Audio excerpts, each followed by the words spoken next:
L'Allemagne n'est pas étrangère à la production d'armes et de munitions de pointe. Son engagement envers l'innovation et l'excellence en ingénierie lui a valu une réputation redoutable dans le domaine de la technologie militaire. Les chars allemands, en particulier, sont renommés pour leur équilibre entre puissance de feu, protection et mobilité. Ces chars ont été déployés dans divers conflits, démontrant leur valeur en Afghanistan, dans les Balkans, et même lors d'exercices de maintien de la paix pendant la guerre froide. Ils ont prouvé leur efficacité dans des situations de combat réels.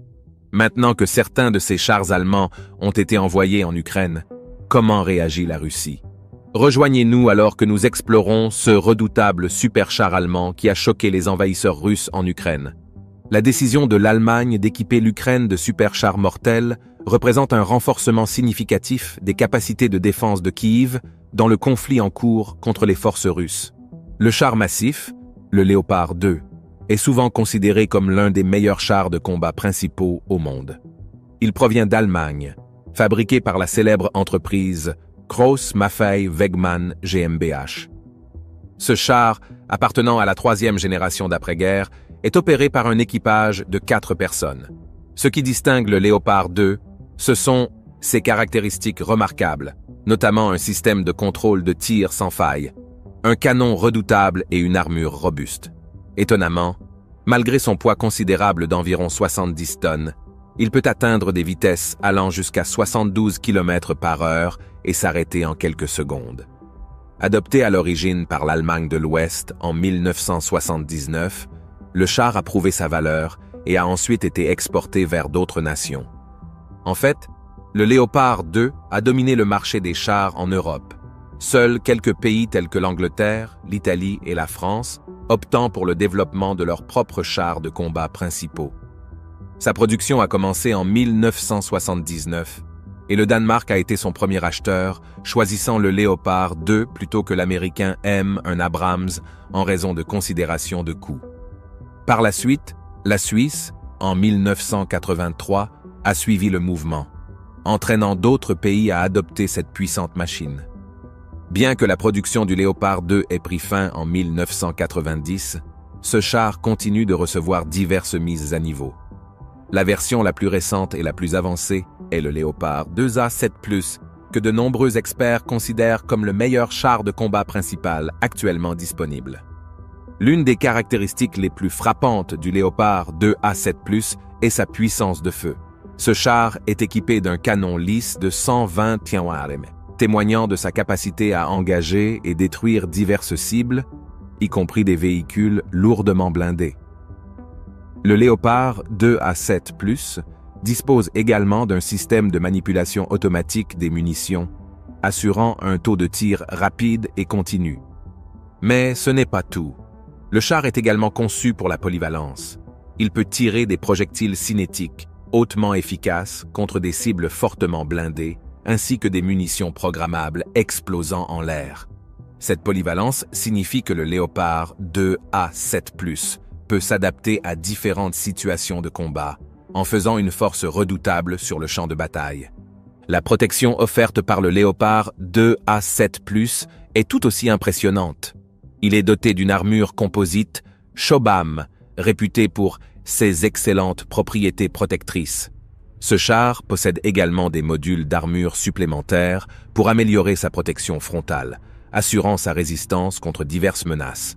Sa tourelle est protégée par une épaisse armure composite, offrant un niveau élevé de sécurité pour l'équipage.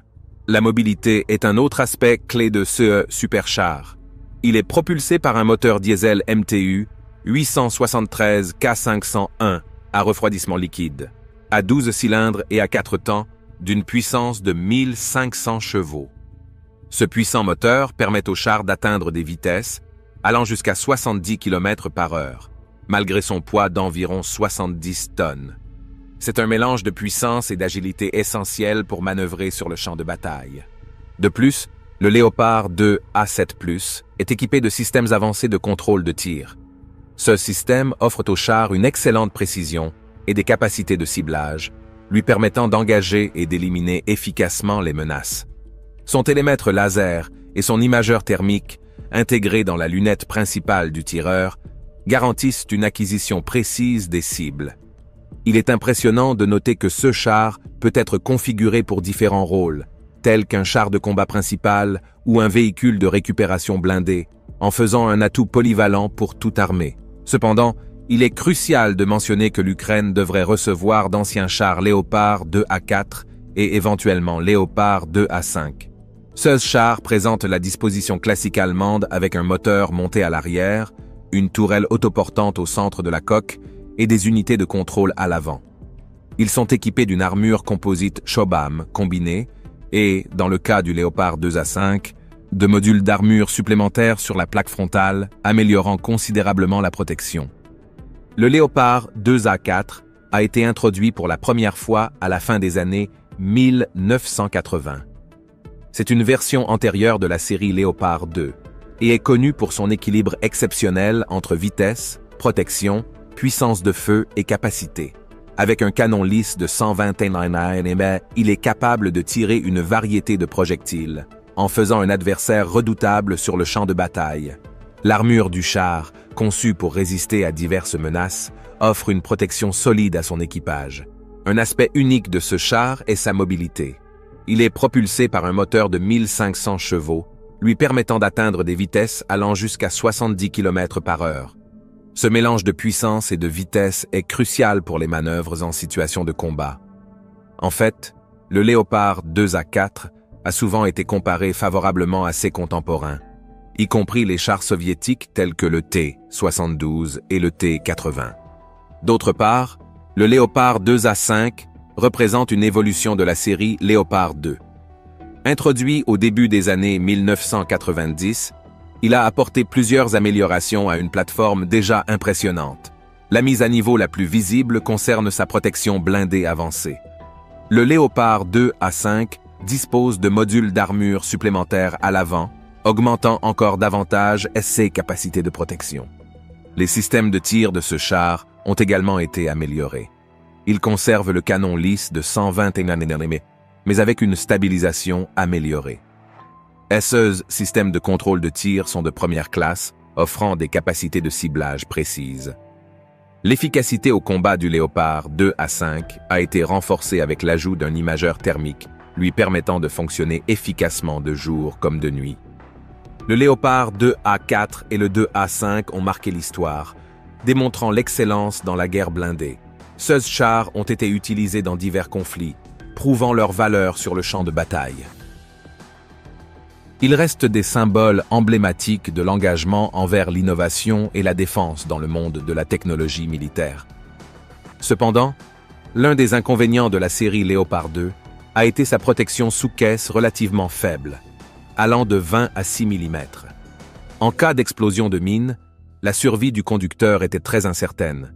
Pour remédier à cela, les Léopard 2A 4M et Léopard 2A 6M ont introduit une plaque d'armure superposée sous le char, offrant une protection accrue.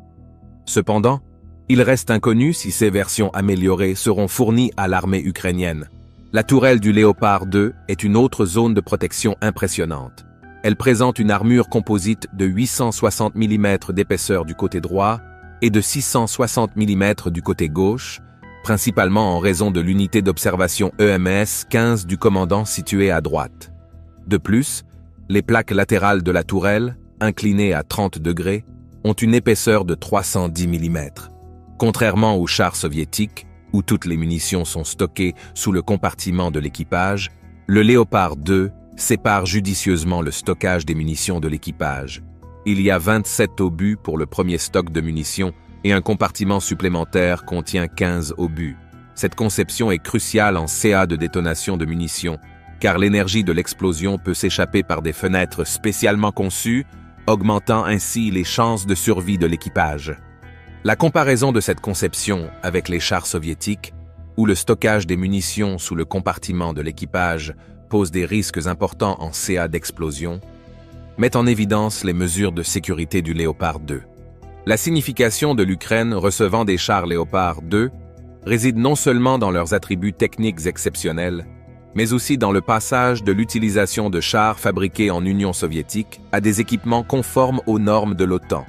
Cette transition pourrait renforcer potentiellement les capacités de l'Ukraine dans le conflit en cours, alors qu'elle continue de lutter pour sa souveraineté. Cependant, l'impact exact de ces chars de l'OTAN sur le cours de la guerre reste à voir. Le char Léopard 2 est une pièce redoutable, équipée d'un moteur diesel MTU MB 873 K500, 1 à 12 cylindres et à 4 temps, refroidi par liquide. Il délivre une puissance impressionnante de 1100 kW ou 1500 chevaux sous le capot, lui permettant de filer sur l'autoroute à des vitesses allant jusqu'à 72 km/h. Ce qui est intéressant dans son système de propulsion, c'est qu'il est ingénieusement conçu comme un bloc moteur d'une seule pièce, permettant un remplacement relativement rapide du groupe de transmission à l'aide d'un véhicule de récupération, généralement dans un délai d'environ 4 heures, conformément aux réglementations techniques. Maintenant, en ce qui concerne la puissance de feu, le Léopard 2 ne déçoit pas. Son armement principal est le redoutable canon lisse de 120 mm, la version L44 de Rheinmetall. Ce canon puissant, qui est resté standard jusqu'à la version A5, bénéficie d'une stabilisation à 2 plans, permettant un ciblage précis et la possibilité de tirer différents types d'obus, y compris le DM-33 Bobs allemand avec traceur. Cet obus redoutable peut percer une impressionnante épaisseur de 560 mm d'acier à une distance de 2000 mètres. C'est un témoignage de la puissance de feu du Léopard 2. Cependant, le Léopard 2 ne se limite pas à son canon principal. Il est équipé d'armements secondaires, dont 2 mitrailleuses, l'une montée coaxialement avec le canon principal et l'autre servant de canon antiaérien. Différentes variantes du Léopard 2, qu'il s'agisse de modèles allemands, danois ou suisses, sont équipées de différentes mitrailleuses telles que la MG3 de 7,62 mm, la FN Mag de 7,62 mm ou la MG87 de 7,5 mm, selon la nation d'origine. Remarquablement, le Léopard 2 stocke un impressionnant 4750 obus de mitrailleuses. En termes de ciblage et de précision, le Léopard 2 est équipé d'un système de contrôle de tir de première classe connu sous le nom de MS-15, présentant une stabilisation indépendante dans 2 plans. La lunette principale du tireur est intégrée à un télémètre laser Zeiss et à un imageur thermique. De plus, le tireur dispose d'un périscope auxiliaire à 8 plis, le Ferro Z18, améliorant la visibilité de la cible. Pendant ce temps, le commandant dispose d'un périscope indépendant, Rheinmetall, Zeiss Perry Air 17A2, offrant une visibilité exceptionnelle de jour comme de nuit sur des cibles, jusqu'à une portée de 3600 mètres. Le système de contrôle de tir est un élément crucial, fournissant 3 lectures de distance à la cible en 4 secondes. Ces données sont transmises à l'ordinateur de contrôle de tir, aidant à la prise de décision. Une caractéristique notable est que le tireur peut voir directement les résultats de ces calculs sous forme numérique. Le télémètre présente une portée maximale remarquable de 10 000 mètres avec une précision de 20 mètres par tranche de 10 km, ce qui permet au Léopard 2 de cibler et d'éliminer efficacement des menaces en mouvement, même en traversant un terrain accidenté.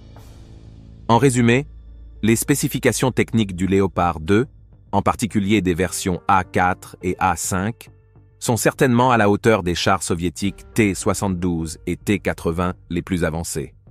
Cependant, il est essentiel de mentionner que ces chars de l'OTAN pourraient être confrontés à une forte concurrence du char russe T-90 que la Russie a largement fourni dans les zones de conflit. Maintenant, penchons-nous sur l'essentiel.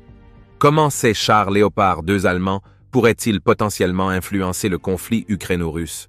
La fourniture de 14 chars par la Pologne, bien que significative, ne pourrait pas basculer dramatiquement la balance dans une guerre de cette ampleur. Cependant, les implications vont au-delà des simples chiffres. Pendant longtemps, les pays de l'OTAN hésitaient à fournir des chars à l'Ukraine. Des préoccupations concernant la maintenance et les réparations, étant donné que tout l'équipement occidental fourni à l'Ukraine est réparé en Occident, ont constitué un obstacle. De plus, il y avait des inquiétudes selon lesquelles les équipages inexpérimentés des chars ukrainiens pourraient ne pas exploiter pleinement les capacités des chars de l'OTAN, ce qui pourrait potentiellement nuire à la réputation de ces machines redoutables. Cependant, La décision de fournir des chars témoigne de la confiance de l'OTAN dans la résolution de ces défis et de sa volonté d'accepter des pertes d'image potentielles. Cette livraison initiale de 14 chars pourrait éventuellement créer un précédent pour un soutien plus important à l'avenir. Le ministre des Affaires étrangères de l'Ukraine, Dmytro Kuleba, a déclaré que 5 pays étaient prêts à transférer leurs chars Léopard 2 à l'Ukraine. Ces nations comprennent la Pologne, la Finlande, l'Allemagne, la Suède et l'Espagne, avec un arsenal collectif de 1233 chars Léopard 2 dans diverses modifications et conditions techniques. Ce soutien étendu comprend 389 versions Léopard 2 à 4. De plus, des rapports suggèrent que le Premier ministre britannique Rishi Sunak envisage la livraison d'une compagnie de chars de 12 chars Challenger 2 à l'Ukraine. La force cumulative de CS unités blindées représente une capacité de combat substantielle. Avec une force blindée aussi redoutable à leur disposition, les troupes ukrainiennes pourraient éventuellement lancer une offensive significative. Par exemple, elles pourraient envisager d'attaquer Melitopol et Berdiansk, coupant efficacement le corridor terrestre russe vers la Crimée.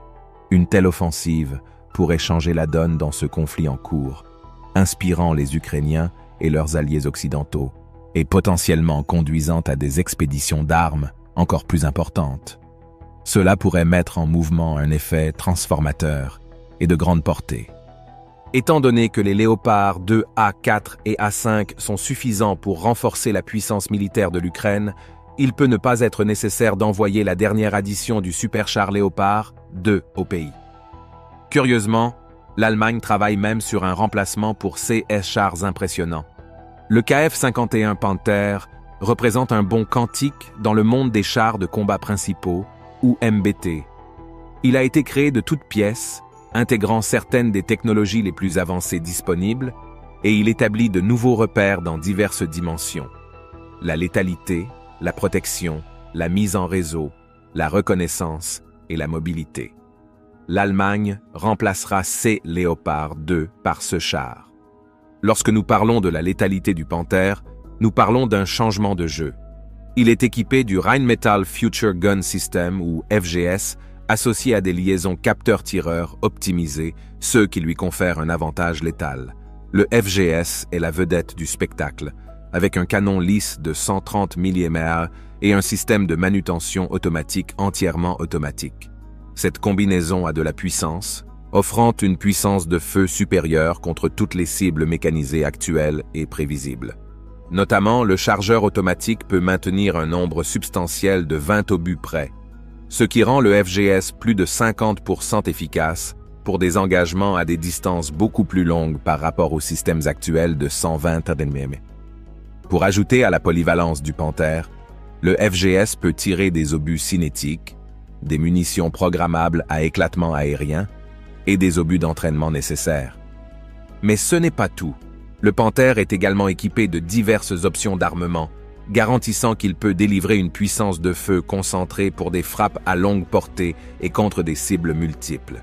Cet arsenal comprend une mitrailleuse coaxiale de 12,7 mm et la munition en Loite Hero 120. La mitrailleuse coaxiale est conçue pour compléter l'arme principale et offre une gamme d'options d'intégration pour des stations d'armes télécommandées ou RCBWS. CES System améliore la flexibilité de la défense de proximité et des drones. De plus, le Panther exposé à Eurosatory 2022 présente le nouveau RCBWS Natter ou adhère de Rheinmetall dans une variante de 7,62.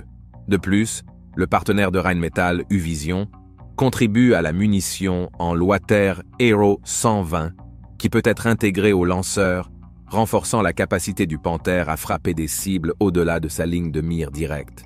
Curieusement, le Kf-51 Panther est le premier MBT à introduire un concept de survie intégré vraiment exceptionnel.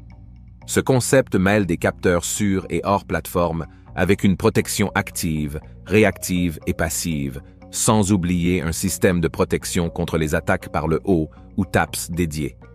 Que signifie cela?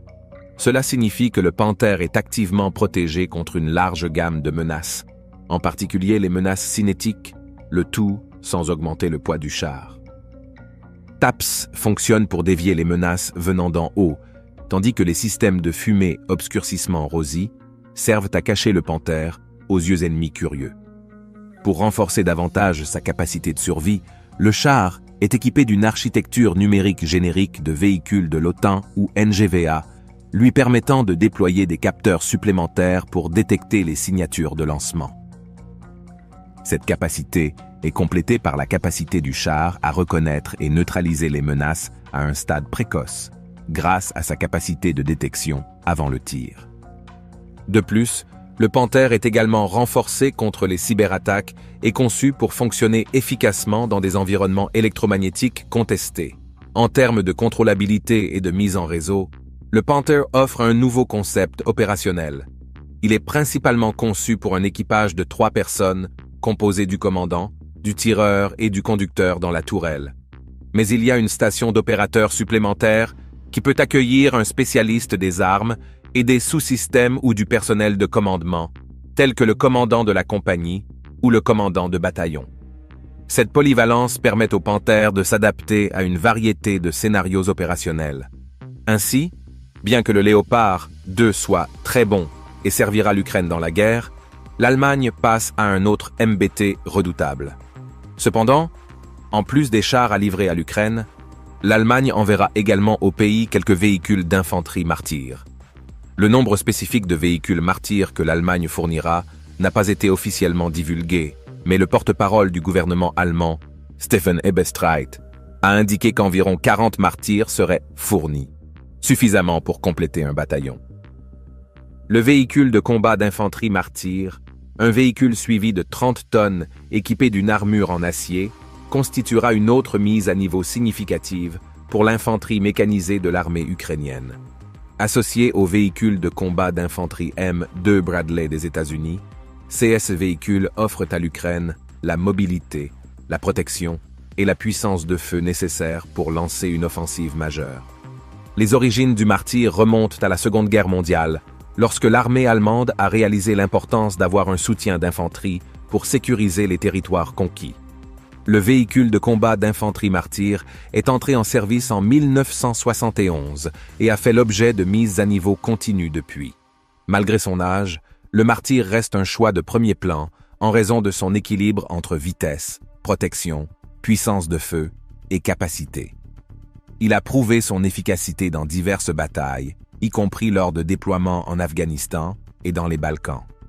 Le martyr est propulsé par un moteur diesel refroidi par liquide de 6 cylindres d'une puissance de 600 chevaux, offrant une excellente mobilité. Son système de suspension, ses amortisseurs hydrauliques et sa transmission avancée en font un véhicule fiable et agile. Il peut atteindre une vitesse maximale de 40 miles par heure, égalant la vitesse des chars Léopard de l'armée allemande, et a une portée maximale de croisière de 310 miles. Ce véhicule peut même naviguer en eau profonde, franchissant jusqu'à 8 pieds avec un équipement. Il peut affronter des pentes raides, des pentes latérales, des obstacles verticaux et des tranchées, en faisant un véhicule polyvalent et adaptable pour différents terrains. En termes de puissance de feu, le martyr est armé d'un canon automatique principal Rheinmetall MK 20 RH 202 de 20 mm, capable de tirer 1000 coups par minute avec une portée de 2734 yards pour les cibles terrestres et 1600 yards pour les cibles aériennes. La précision de ce canon et son taux de tir rapide en font une arme redoutable. De plus, le martyr est équipé d'une mitrailleuse coaxiale de 7,62 mm et de 2 rangées de lance-grenades fumigènes de 76 mm. Alors que les véhicules Bradley entrant des États-Unis sont équipés de missiles THEO, l'armement principal du martyr et 16 mitrailleuses secondaires en font un atout polyvalent tant pour le soutien au combat que pour le transport de l'infanterie. La décision de l'Allemagne de fournir des véhicules de combat d'infanterie martyr et des Léopard 2 à l'Ukraine avec le soutien d'autres nations témoigne de l'engagement international à renforcer les capacités de défense de l'Ukraine. C'est un pas dans la bonne direction. Merci de regarder. Pendant que vous êtes toujours ici, cliquez sur le lien apparaissant sur votre écran pour regarder une autre de nos vidéos intéressantes. À bientôt.